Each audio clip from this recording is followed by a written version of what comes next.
প্রিয় শিক্ষার্থী বন্ধুরা, তোমাদের সকলকে স্বাগত জানাই। আশা করি সকলে খুব ভালো আছো। আজ আমি তোমাদের দশম শ্রেণীর ভূগোল ও পরিবেশ মডেল অ্যাক্টিভিটি টাস্ক পার্ট 4 নিয়ে আলোচনা করব। চলো তাহলে শুরু করি। প্রথমেই দেখো রয়েছে একের দাগের বিকল্পগুলি থেকে ঠিক উত্তরটি বেছে নিয়ে লেখো।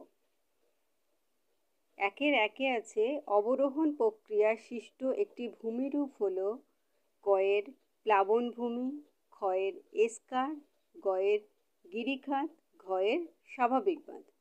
তো অবরোহণ প্রক্রিয়া সৃষ্ট একটি ভূমিরূপ হল গিরিখাত, মানে গয়েরটা উত্তর হবে।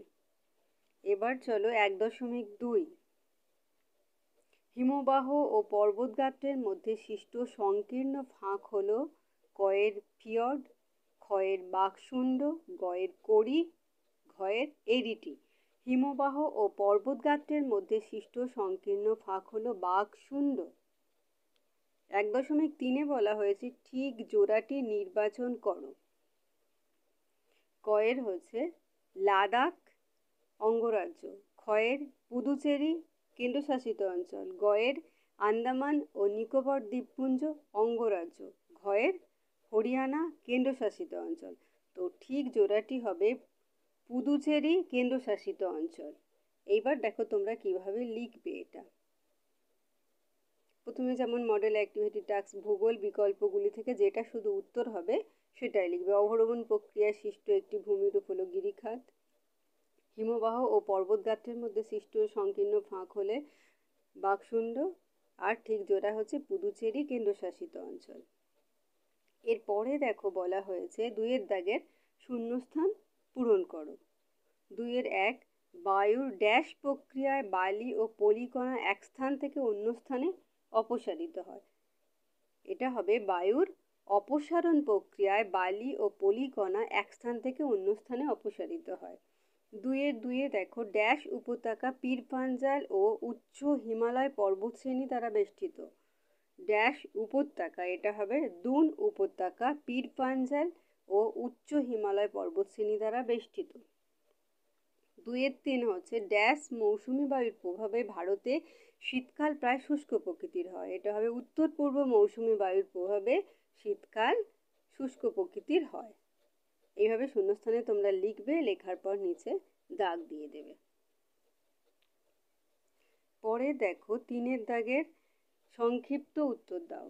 3-1 বলা হয়েছে পলল ব্যাজনী কেন পর্বতের পাদদেশে সৃষ্টি হয়। 3-2 বলা হয়েছে ধাপ চাষ, ফালি চাষ ও সমোন্নতি রেখা বরাবর চাষের মাধ্যমে কিভাবে মৃত্তিকা ক্ষয় প্রতিরোধ করা সম্ভব। 4 বলা হয়েছে হিমবাহের সঞ্চয় কার্যের ফলে গঠিত বিভিন্ন প্রকার গ্রাবরেখার সচিত্র বর্ণনা দাও। তো আমি 3-1, 3-2 আর 4 প্রশ্নগুলো পরপর তোমাদের উত্তরগুলো বলে যাচ্ছি, তোমরা একটু দেখে নাও।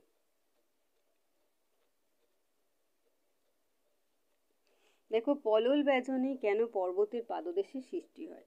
উত্তরে লিখবে পর্বতের পাদদেশে ভূমির ঢাল হঠাৎ কমে বলে নদী বাহিত নুড়ি, পাথর, কাঁকড়, বালি, পলি সব শঙ্কুর আকারে পাদদেশে সঞ্চিত হয়। এটি হলো পলল শঙ্কু। পরবর্তী সময়ে পলল শঙ্কুর ওপর দিয়ে নদী বিভিন্ন খাতে প্রবাহিত হলে তা অর্ধগোলাকার আকৃতিতে ভাগ হয়ে পড়ে। হাত পাখার মতো দেখতে প্রায় গোলাকার এই ভূমি হলো পলল ব্যাজনী বা পলল পাখা। পরের পয়েন্টে তোমরা লিখবে পলল ব্যাজনী সৃষ্টির কারণ। তোমরা এখানে দেখো পয়েন্ট করে দেবে, পয়েন্ট করে লিখবে যে 1 নম্বর পয়েন্টে লিখবে পার্বত্য অঞ্চল থেকে সমভূমিতে নামা মাত্র নদীপথের ঢাল অত্যন্ত কমে আসে বলে জলস্রোতের তীব্রতা অনেকটা কমে আসে, তাই নুড়ি, পলি, বালি, কাদা পর্বতের ঠিক পাদদেশে শঙ্কুর আকারে সঞ্চিত হয়ে যায়। 2 নম্বর পয়েন্টে তোমরা লিখবে পলল শঙ্কুর ওপর দিয়ে নদী বিভিন্ন খাতে প্রবাহিত হলে তা অর্ধগোলাকার আকৃতিতে ভাগ হয়ে পড়ে আর হাত পাখার মতো দেখতে প্রায় গোলাকার পলল ব্যাজনী বা পলল পাখা গঠন করে। উদাহরণ হিসেবে তোমরা দেবে ভারতের কুশি নদী গঠিত পলল ব্যাজনীটি অত্যন্ত বিস্তৃত। পরপর বহু পলল পাখা বা ব্যজনী যুক্ত হয়ে শিবালিক পাহাড়ের পাদদেশ বরাবর সঞ্চিত পলল দ্বারা ঈষৎ ঢেউ খেলানো যে ভূমিরূপের সৃষ্টি হয়েছে। পরেরটা দেবে যে হিমালয় সমেত নবীন ভঙ্গিল পর্বতের পাদদেশে পলল শঙ্কু ও পলল ব্যজনী দেখা যায়। অসংখ্য পলল ব্যজনী পরপর যুক্ত হয়ে পাদদেশীয় সমভূমি বিস্তার লাভ করে।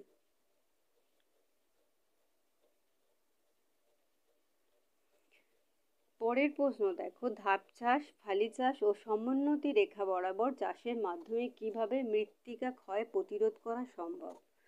উত্তর লিখবে, অমূল্য প্রাকৃতিক পুনর্ভব সম্পদ মৃত্তিকাকে সঠিক উপায়ে প্রয়োজন অনুসারে ব্যবহার করা, সুরক্ষিত রাখা, উর্বরতা শক্তি বৃদ্ধি করা এবং পরিবেশের ভারসাম্য অক্ষুণ্ণ রাখাকে মৃত্তিকা সংরক্ষণ বলে।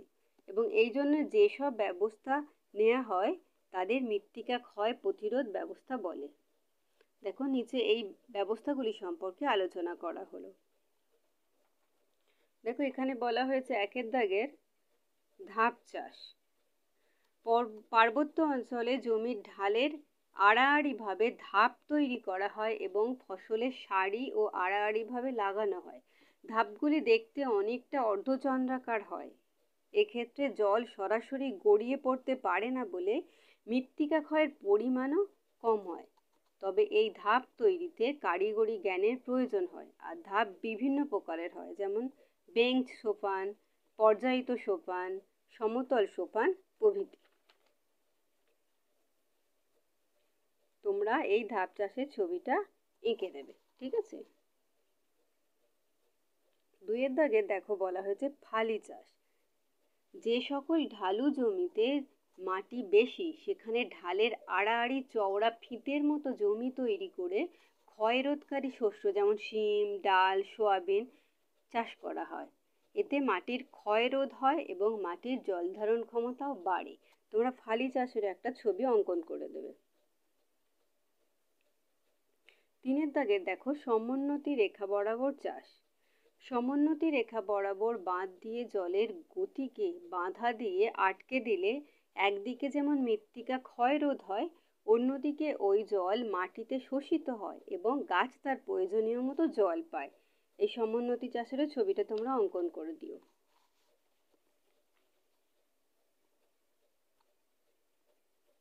এবার দেখো চারের দাগের প্রশ্ন, হিমবাহের সঞ্চয় কার্যের ফলে গঠিত বিভিন্ন প্রকার গ্রাবরেখার সচিত্র বর্ণনা দাও।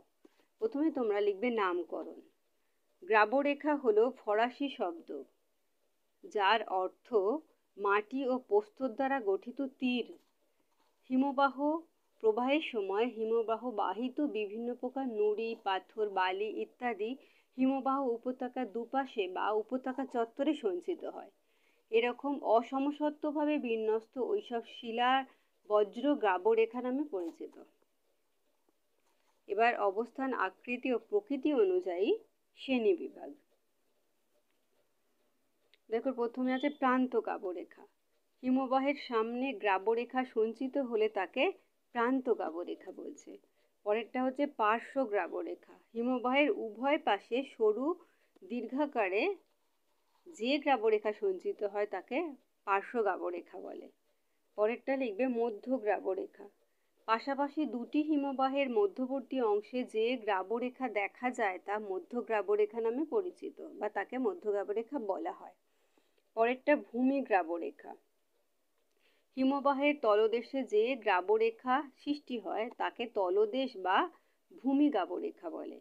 পরেরটা হচ্ছে অবিন্যস্ত গ্রাবরেখা। গ্রাবরেখা ইতস্তত গড়ে উঠলে তাকে অবিন্যস্ত গ্রাবরেখা বলে। তারপর বলয়ধর্মী গ্রাবরেখা। বলয় আকারে সঞ্চিত হলে তাকে বলয়ধর্মী গ্রাবরেখা বলে। তারপর হচ্ছে রোজেন গ্রাবরেখা। গ্রাবরেখা একে অপরের ওপর সঞ্চিত হলে তাকে রোজেন গ্রাবরেখা বলা হয়। আর একদম শেষে লিখবে স্তরায়িত গ্রাবরেখা। সমুদ্রে সঞ্চিত গ্রাবরেখার স্তরকে স্তরায়িত গ্রাবরেখা বলা হয়। এইখানে দেখো তোমরা এই ছবিটা এঁকে দেবে, প্রান্ত গ্রাবরেখা, ভূমি গ্রাবরেখা বলে ছবিটা তোমরা এঁকে দিও। আর মধ্য গ্রাবরেখা যেমন ছবিটা আছে সেইভাবে পার্শ্ব গ্রাবরেখা সব তোমরা এঁকে দিও। ভূগোলের ক্ষেত্রে ছবি আঁকতে না বললেও কিন্তু এঁকে দিলে একটু নাম্বার তোমরা বেশি পাবে, ওই জন্য বড় প্রশ্নগুলো ছবি আঁকার চেষ্টা করবে। তো চলো, ভিডিওটি দেখার জন্য সবাইকে অসংখ্য ধন্যবাদ। আর যদি ভালো লাগে তাহলে লাইক করো, শেয়ার করো, কমেন্ট করে দিও আর সাবস্ক্রাইব করে দিও। আর সঙ্গে থেকো, সবাই খুব ভালো থেকো।